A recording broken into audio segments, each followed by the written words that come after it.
Y vamos a dar inicio entonces al tema de hoy, muy bueno, muy interesante. Vamos a tener dos partes de la disciplina espiritual, la disciplina eclesiástica en la iglesia, que tiene que ver con Cristo y su orden. Acuérdense que dijimos que íbamos a hablar de Cristo desde el capítulo, desde el párrafo 7 al 20, habla de Cristo. Perdón, del 7 al 13.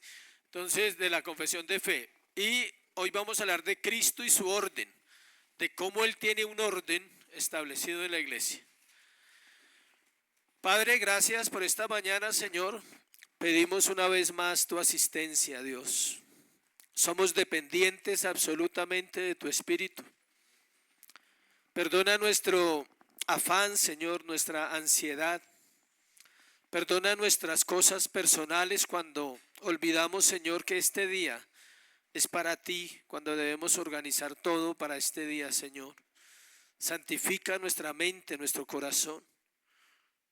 Ayúdanos a que este mundo no sea el que nos influencie, a que este mundo caído, Señor, no tenga el poder para obrar en los creyentes, Señor, sino que tu palabra sea la que obra en nosotros. Toda la gloria, Señor, es para ti.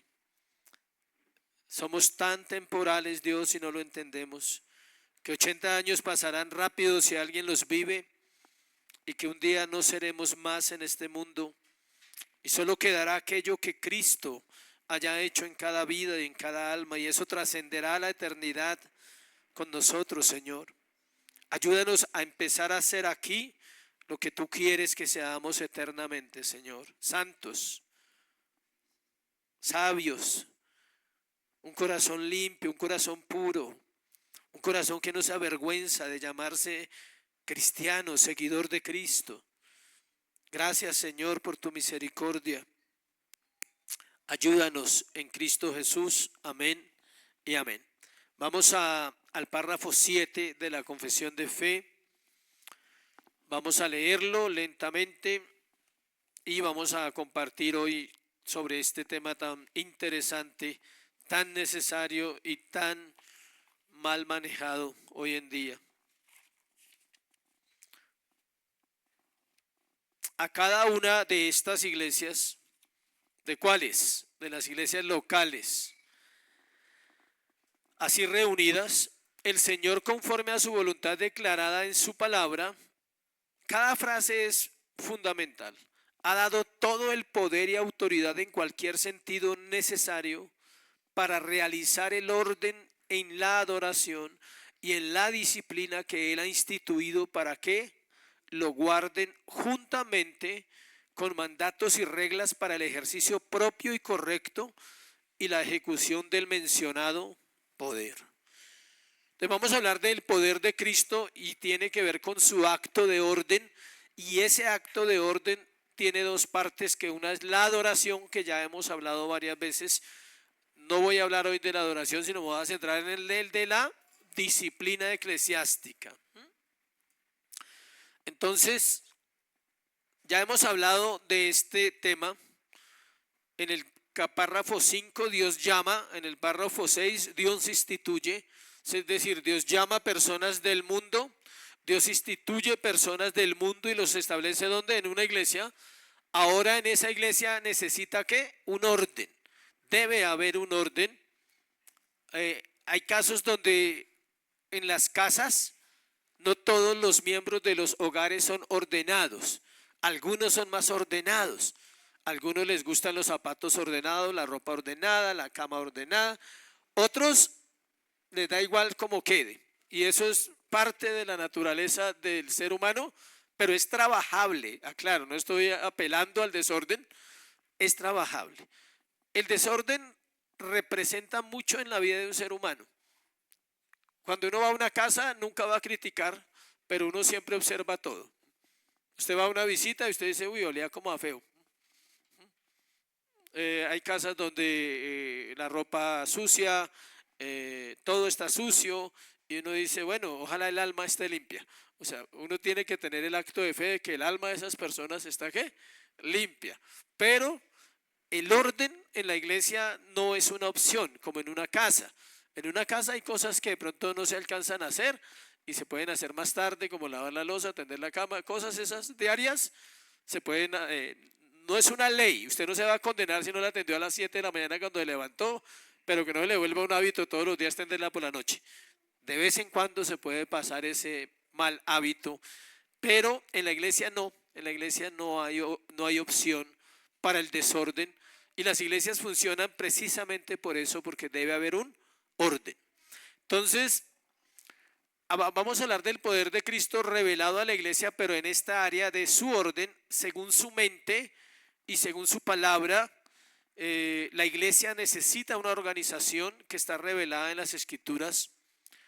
Esa organización no está sujeta a la cultura ni a personas, ni a opiniones personales. Digamos, la iglesia puede opinar lo que quiera, pero si la Biblia lo dice, es responsabilidad de la iglesia operar bajo lo que la Biblia dice. Es decir, el párrafo 7 específicamente habla del orden en la adoración y la disciplina eclesiástica. Dios le da a la iglesia los recursos necesarios para la disciplina, es decir, el conocimiento bíblico, la experiencia, la sabiduría, el discernimiento para saber cómo se debe hacer esa tarea. Vamos a Mateo 18, por favor. Mateo 18. Es uno de los textos más conocidos para hablar de este tema de la disciplina espiritual bíblica, ¿no? Eclesiástica. Mateo 18, versículo 15. Por tanto, si tu hermano peca contra ti, ve y repréndele estando tú y él solo. Si te oyere, has ganado a tu hermano. La primera parte de la disciplina se hace de manera personal y es una exhortación verbal, puede ser entre unos y otros, o puede ser de la autoridad de la iglesia o de las autoridades de la iglesia cuando las hay, donde se le puede decir al hermano sin necesidad de divulgarse ni nada que está teniendo una actitud de pecado. Tenga en cuenta que es de pecado. Ahí no dice que si su hermano le cae mal, no, ahí dice si su hermano peca. A veces nos cae mal a alguien, pero no peca. Me cae mal, eso es diferente y hay que mirar por qué. No puede ser así porque eso hace parte de la división, que es uno de los causales de disciplina que vamos a hablar al final. Dice que este pasaje tiene todo lo que se necesita para entender la disciplina eclesiástica, mas si no te oyere, toma aún contigo uno o dos, para que en boca de 2 o 3 testigos conste toda palabra. Es decir, si el hermano sigue insistiendo en su pecado, entonces puedo hablar con otro hermano y decirle, pero lo mejor es hablar con el pastor y es que el pastor entre a hablar con esa persona, y si hay que tener un testigo se le dice, mira, ya fulano te dijo, te volvimos a decir, entonces vamos a hacerlo con unos testigos para que conste que se te está haciendo un orden correcto, no se te está maltratando, no se te está vulnerando el respeto a una persona. Eso es lo que está hablando aquí en este pasaje. Si no los oyere a ellos, dilo a la iglesia, y si no oyere a la iglesia, tenle por gentil y publicano. Ese texto es la base. Si no oye a la iglesia, esa es la frase, tenle por gentil y publicano. Cuando las personas no oyen la iglesia en una directriz, en una insistencia que a usted le está haciendo Dios, escuche, oír a la iglesia es el sermón del domingo, es lo que usted estudia, es lo que se le amonesta desde el púlpito. Eso es oír a la iglesia, porque esta es la iglesia. La iglesia es representada por todo un conjunto de personas y la iglesia habla a Dios a la iglesia el domingo y usted debe escuchar. Dice, si usted no oye, entonces usted puede ser catalogado como una persona gentil y publicano, es decir, no convertido. Obvio que la disciplina se aplica exclusivamente ¿a quién? A miembros, no a los asistentes, pero los asistentes también pueden ser reconvenidos, es decir, por amor. Si yo veo que alguno realmente está muy mal, y puedo decirle con amor, decirle, mira, la vida que estás llevando no es la correcta, tus actitudes no son correctas, no hay más, no es una disciplina, pero se le puede amonestar por amor. Si la persona no oye, a mí me da a entender que esa persona entonces puede que no haya nacido de nuevo, puede que sea gentil, Y uno no puede obligar a una persona que no tiene la vida de Cristo a que se comporte como un cristiano. Tengan en cuenta ese detalle importante. Dice, cabe señalar que el Señor Jesucristo otorga ese poder y autoridad a cada iglesia con cuerpos reunidos. O sea, no es un hombre, la autoridad no es el pastor el que ejecuta esa orden. El pastor lo hace porque ha sido delegado por una iglesia como el que representa la autoridad, pero no es que a uno le agrade, no es que a uno le guste decirle a usted cosas, no, es la tarea. Si no lo hago, entonces no puedo ser un pastor. Si yo paso por alto todo lo que la iglesia hace, no sirvo para esto. Un pastor que no hace eso, grave, no sirve para pastorear. Uy, pero si se pone bravo, uy, no, pero si deja de ofrendar, no, y si no viene el próximo domingo, no, nada de eso. La persona tiene que tomar decisiones, madurar, crecer. Eso es igual a lo que vimos el martes en familias, igual. Almas formando almas. Aplicado al ministerio es idéntico. Un hombre que quiere formar vidas tiene que pasar por el proceso doloroso de decirle que está mal. Decirle a un hombre que es inmaduro, decirle a un hombre que es orgulloso, decirle a una mujer que no tiene sabiduría, que es histórica e histérica. O sea, ¿sí? Todas esas cosas hay que decírselas, ¿sí?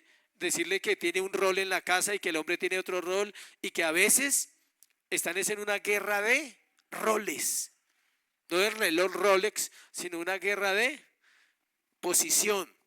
La mujer quiere exactamente que el hombre sea como la Biblia dice. Y el hombre quiere que la mujer sea exactamente como la Biblia dice. Le tengo la buena noticia de que eso es un ideal. Pero es más fácil que usted se ocupe que usted sea lo que la Biblia dice. Tranquilo que si usted es, el Señor en su misericordia le puede regalar a alguien que también tenga el mismo sentir, el deseo. Pero si usted no es y está esperando que el otro lo sea, usted tiene un problema más serio que el otro. En serio, más serio. Porque no es el orden. Hay un orden y el orden es que cada cual tiene que ocuparse de su propia alma. ¿Cómo influencio yo la vida de la iglesia? Con mi vida. Y mis palabras son necesarias. Pero mi vida tiene que decir más de lo que hablan mis palabras. Yo no puedo decirle a usted que tenga paz si usted me ve peleando con todo el mundo. O sea, yo no puedo decirle, oye, no pierdas la paz, por favor. Y me dice, pero el pastor pierde la paz todos los días. O sea, ¿sí? No, yo no puedo, o sea, no. O decirle a alguien, oye, por favor lee la Biblia, mira. O sea, ¿sí? ¿Cuántos capítulos está leyendo de la Biblia? Puedo decírselo porque la leo todos los días, ¿sí? Pero si yo no la leo, yo no sería capaz de decírselo a usted, me daría pena. Decirle, oye, entonces yo creo que otra voz por dentro me dice, oye, léela tú primero. O sea, ¿sí? Es así. Entonces, el orden comienza por el alma del ser humano, que es convertido a Cristo, y él se sujeta a la Escritura para que Dios le ayude a que lo que él puede ayudar a otros sea efectivo. Las cosas que hablamos se aplican a la iglesia, no fuera de la iglesia. Es decir, hay un lugar y un orden que es la iglesia. Tengan en cuenta que no estamos hablando de un lugar físico, sino de un cuerpo.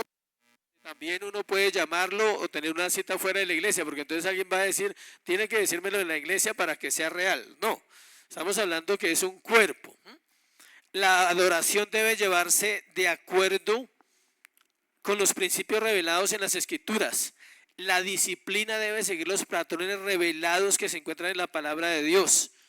Al final del 7 dice, juntamente con mandatos y reglas para el ejercicio propio y correcto de la ejecución del mencionado poder.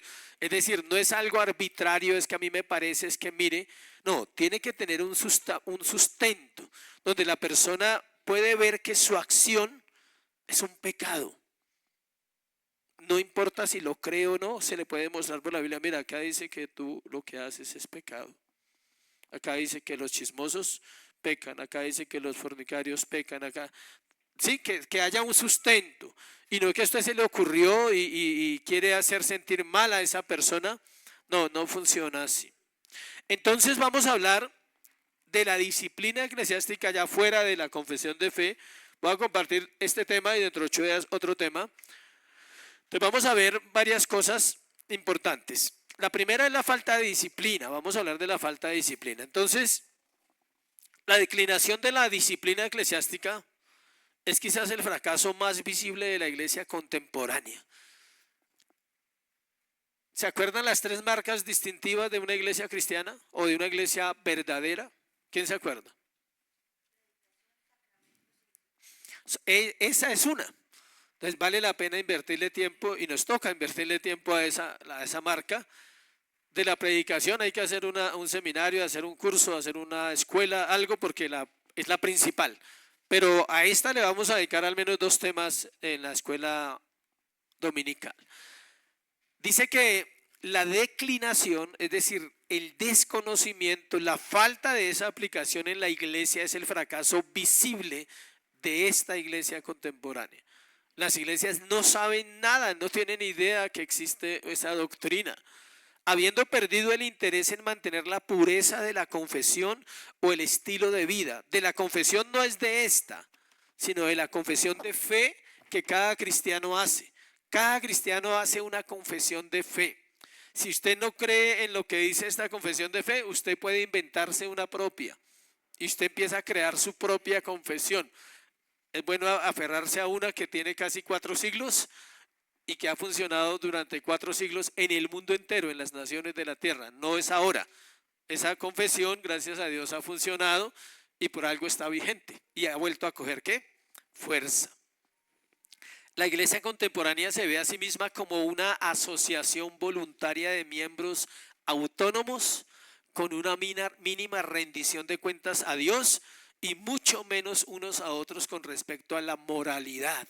Es decir, las personas no quieren dar cuentas de su vida, no les gusta que le digan en qué está ocupando su tiempo, cómo está viviendo. Cuando las personas hacen el curso de membresía, se les dice cuáles son los parámetros. Si los olvidó, puede volver a leerlos. Si no los quiere vivir, puede decir con toda libertad. Y se le puede quitar o retirar la membresía a una persona. Si la persona dice, yo no quiero dar cuentas, entonces no puede ser miembro. Una persona que no da cuentas, simplemente es una persona que no está sujeta y tiene problemas de rebelión en su corazón y tal vez necesita un tiempo para que el Señor trate su corazón. Es el Señor, ya no la iglesia. Para los que no saben, la disciplina de la iglesia es más suave que la de Dios. Siempre, siempre. Y la Biblia dice que Dios no deja a nadie sin disciplina. O sea, usted no se da cuenta, o yo, cómo el Señor va tratando nuestra vida. Nosotros le echamos la culpa a las circunstancias, al tiempo, al mal genio, a la amargura, a lo que sea. Pero es Dios puliendo sus hijos, sus herramientas. La falta de disciplina eclesiástica ya no es algo que asombra, por lo general ni se nota. Es decir, hay lugares donde ni se habla de este tema, nadie se da cuenta. Para muchos miembros de las iglesias, la disciplina eclesiástica regulativa, ¿qué es regulativa? Que concuerde con las escrituras, si no, no es disciplina. Y restauradora ya no es una categoría con significado y ni siquiera un recuerdo. Es decir, hay gente que está nula, congregaciones enteras, puede ser gigante, tener miles de personas. No se habla de Bruno, no se habla de eso. No se habla de eso. Usted va, entra, sale, lleve su platica, bien, súper, compórtese bien, hable bien, moralismo. No le haga mal a nadie y ya. Pero no hay un interés en el corazón cómo están viviendo las personas, cómo los hombres tratan a las esposas si son cristianos, cómo las mujeres tratan a sus esposos si son creyentes, cómo los padres están formando a sus hijos en orden o bajo alcahuetería, bajo tradiciones, bajo cualquier otro principio. Eso es lo que habla la Biblia, que hay que estar pendiente. Hasta donde las personas permiten. Si la persona no permite, entonces uno empieza a notar que esa persona tiene un problema en su corazón de relación con Dios. Porque cuando usted se relaciona con Dios, usted quiere hacerle caso ¿a quién? Pues a Dios. Y eso incluye aprender a escuchar, aprender a aprender. Suena redundante, pero es así. Aprender no es fácil. Hay que aprender a aprender. ¿cómo se hace esto? ¿Cómo se hace aquello? No lo sé. Si usted me pregunta de sistemas, yo sé manejar mi computador para todo lo que he aprendido, no más. Pero yo no sé más allá de lo que saben los ingenieros, no sé. Pero yo sé lo básico, sé hacer un PDF, un Word, todas esas cosas que uso todos los días en mi vida durante años. Pero si usted me pregunta de la Biblia, de pronto le puedo ayudar un poquito. Mientras que si a otro le pregunto de la Biblia, no sabe nada de la Biblia, pero sabe mucho de otras cosas, entonces le pregunto de las otras cosas. Porque no puedo aprender de esa persona de la Biblia. Le pregunto a los que saben. Puedo preguntarle a un hombre, a un teólogo, a un pastor que sé que sabe. Pastor, esta parte, ¿cómo se hace? O estoy entendiendo bien esta parte, la estamos aplicando así en la iglesia. Ah, sí, pastor, está bien. Ah, no, mira, hay que hacer esto. Y hay que escuchar. Pero si voy y le pregunto a uno que no sabe de la Biblia algo de la Biblia, pues creo que estoy mal. Y creo que estoy en el lugar equivocado. La disciplina eclesiástica es una de las 3 marcas de una iglesia verdadera. La pregunta es cómo fue que se perdió, o sea, ¿por qué se perdió la disciplina eclesiástica si durante los últimos 20 siglos siempre estuvo? Se perdió los últimos 50 años, no más. Aún en el año 1900 y pico, del año 1970 hacia atrás, las iglesias tenían la disciplina. Es del 70 hacia acá cuando viene el crecimiento y viene todo ese modelo de Norteamérica. O sea, los americanos fueron los que dañaron el proceso de disciplina. Cuando el evangelio llega a Estados Unidos de Europa, llega a través de Inglaterra, de los ingleses, y tenían buenos tutores. Estaba John Owen, estaba Jonathan Edwards, siglo XVII, siglo XVIII, hombres que eran claros puritanos en eso. Y siglo XIX-XX se perdió. Pasaron 100 años. ¿Y qué fue lo que trajo esa pérdida de ese evangelio correcto y que ahora se llama el evangelio de qué? De la prosperidad que nace en Estados Unidos. El dinero, el amor al dinero. Acuérdese lo que dice Timoteo, que la raíz de todos los males es ¿qué? El amor al dinero. Mientras la iglesia no tuvo, mientras la comunidad no tuvo, mientras la sociedad no tuvo, todos amaban a Dios. Cuando empezó a crecer toda la industria, los comercios, la ciencia, la tecnología, a crecer los países económicamente, se fueron olvidando de su Dios. No es la primera vez que pasa, ya le pasó a Israel. Leí precisamente ayer, creo, antier, estos días, un texto que siempre me gusta, volví y lo leí, está en Deuteronomio. Cuando Moisés se despide del pueblo, Moisés se despide en capítulo 32 y 33, él se despide, va a morir, ya el Señor le dice que él va a morir, que él no puede ver la tierra prometida. Él dice varias cosas interesantes ahí, y él dice que cuando él muera, ellos no, ¿qué? No van a seguir a Dios. Espera un momentico a ver si lo encuentro acá.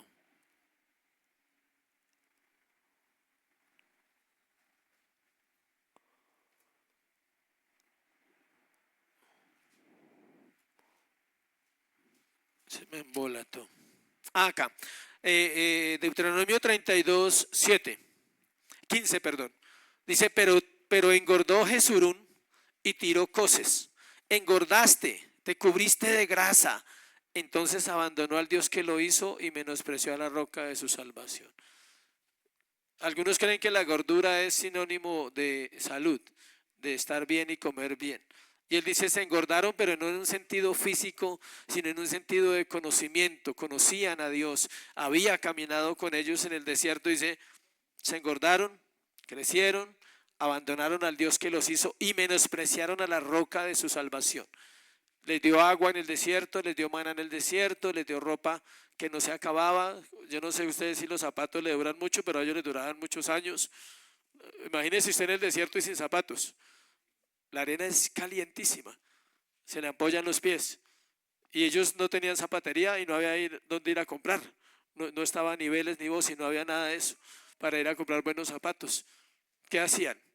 No se envejecían. Entonces todo eso, el Señor dice, todo eso, y se engordaron y se les olvidó su Dios. Entonces eso pasó en Estados Unidos y eso pasó en América del Norte, se engordaron y olvidaron que Dios era un Dios que también disciplinaba. Los individuos reclaman para sí mismos un enorme espacio de privacidad personal y autonomía moral. Es decir, el ser humano cree que tiene derecho a una privacidad moral, y la moral es pública para los que no saben. La vida moral es pública, por eso hay tantos escándalos en la política. Por eso cuando un político lo descubren moralmente le hacen un escándalo. Por eso usted ve un hombre que tiene, un jugador de fútbol que tiene su esposa y sus hijos y que tiene una vida moral normal, no tiene escándalos. Tan pronto ellos la embarran, ¿se llama qué? Escándalo. Todas las figuras públicas de la tierra no tienen derecho a vidas privadas moralmente. ¿Debe ser qué? Pública. La vida moral del ser humano es pública. Lo que es escondido es ¿qué? El pecado. Todo lo que se hace oculto en el área moral se vuelve ¿qué? Pecaminoso. Entonces está diciendo que la iglesia, algunas personas creen que deben tener una vida privada diferente a la vida de la iglesia. No. Una cosa es que en su casa usted tiene derecho a hacer lo que usted quiera allá. Si no tiende la cama es su problema, pero en la iglesia no puede dañar las sillas. En la iglesia no puede generar desorden de ninguna manera. ¿Sí me explico? Son dos cosas muy diferentes. Que si usted en su casa no hace lo que tiene que hacer, por lo menos en la iglesia hay que decírselo, así no lo haga. Hay que decírselo, así no lo haga. Dice que la congregación, redefinida ahora como una mera asociación voluntaria, no tiene derecho a invadir este espacio. Muchas congregaciones han renunciado a cualquier responsabilidad de confrontar los pecados más públicos de sus miembros, dominados por métodos pragmáticos. ¿Qué es pragmatismo? Interesados en resultados y no en principios. Entonces, lo que le digo, mucha gente cree que no se le puede decir nada porque es juicioso en la iglesia. No, es peligroso no decirle nada, es necesario decírselo por amor. Por el llamado y el crecimiento y por la ingeniería congregacional, la mayoría de las iglesias dejan los asuntos relacionados con la moralidad librados a la conciencia individual de cada miembro. El problema es que su conciencia está grave. Si los miembros tienen una conciencia clara, se les puede dejar a su conciencia. Pero si no la tienen, y si uno lo ve que no la tienen, y que todavía no entienden la vida, que un hombre no entiende que es una familia y la tiene, no lo podemos dejar así. Que una mujer no entiende que es una familia, pero la tiene, no lo podemos dejar así. Cuando la persona madura en esas áreas, entonces ya no le volvemos a decir. Pero hablamos de otras áreas que siguen en proceso. Es decir, hay gente que uno dice, al fin entendió, uy, gracias Señor, sí, gracias. Ya no se vuelve a tocar de ese tema. ¿Sí? Maduró, creció en ese tema. Pero hay otras áreas que siguen ¿qué? Saliendo. O un día se le sale la carne, entonces toca volver a decirle otra vez, si te salió la carne, ya habías crecido, ya habías madurado en eso y volvió a salir la carne. Las palabras de Jesús a la mujer adúltera, escúchelas, vete y no peques más, han sido reemplazadas por las siguientes, no juzguéis para que no seáis juzgados. Porque la gente cree que se le está juzgando cuando se le dice, oye, haz esto, debes de hacer esto. La Biblia te pide esto. ¿Sí? No me juzgue, no.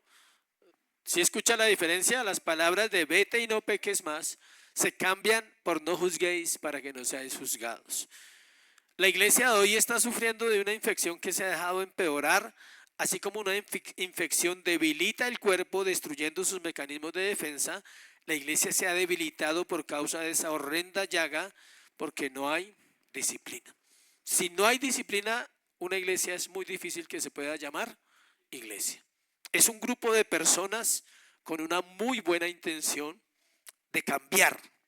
Ellos quieren cambiar, pero ellos no tienen la intención de agradar a Dios. Para agradar a Dios es necesario que todo el pueblo cristiano pase por la doctrina llamada la disciplina eclesiástica. Definiciones de disciplina, vamos a ver otro aspecto de las definiciones. Incluye todos aquellos procesos por los cuales una iglesia, como encargada del cuidado de las almas, escuche, educa a sus miembros para el cielo, brinda instrucción pública, esto es una instrucción pública, y el sermón y la escuela y privada en el evangelio, es decir, pública y en una consejería también se le puede dar una instrucción. El mantenimiento de reuniones sociales para su edificación y para su crecimiento. Y en general, el cultivo de un espíritu que aviva y atesora la vida cristiana. Es decir, hay un deseo profundo en la iglesia, en todos sus miembros, de agradar a Dios. Quieren agradar a Dios, aunque eso les cueste reconocer sus pecados delante de otros y decir necesito ayuda en eso, porque estoy fallando en eso. En esto radica el poder principal de una iglesia. Un tono puro y saludable de la vida religiosa en el cuerpo, un espíritu que todo lo impregna de amor y lealtad a Cristo y a la iglesia, son los medios más eficaces de asegurar una vida pura en miembros individuales, porque entonces la iglesia se convierte en algo espiritual que puede atraer y retener almas en ella misma. Cuando la disciplina en la iglesia es clara, ayuda al crecimiento, porque ayuda a atraer. Y usted, la persona llega y dice, aquí toman en serio la vida con Dios. Mire, hay mucha gente, en este momento hay muchas personas, miles tal vez en Colombia, buscando una buena iglesia, ¿sí sabía?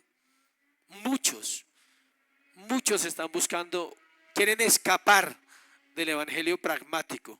Se han dado cuenta que algo no está bien en donde ellos están y están buscando un lugar donde se tome en serio la Biblia, donde se predique la Biblia, donde no haya temor de confrontar al pecador.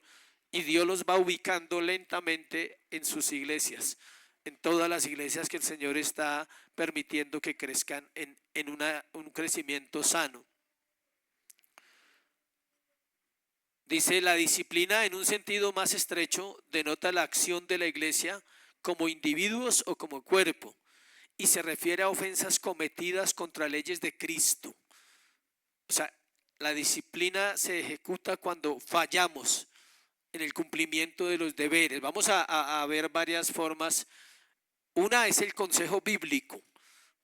O sea, la primera forma como se va corrigiendo a una persona es a través de ¿qué? Consejo bíblico. Para eso existen los espacios llamados ¿qué?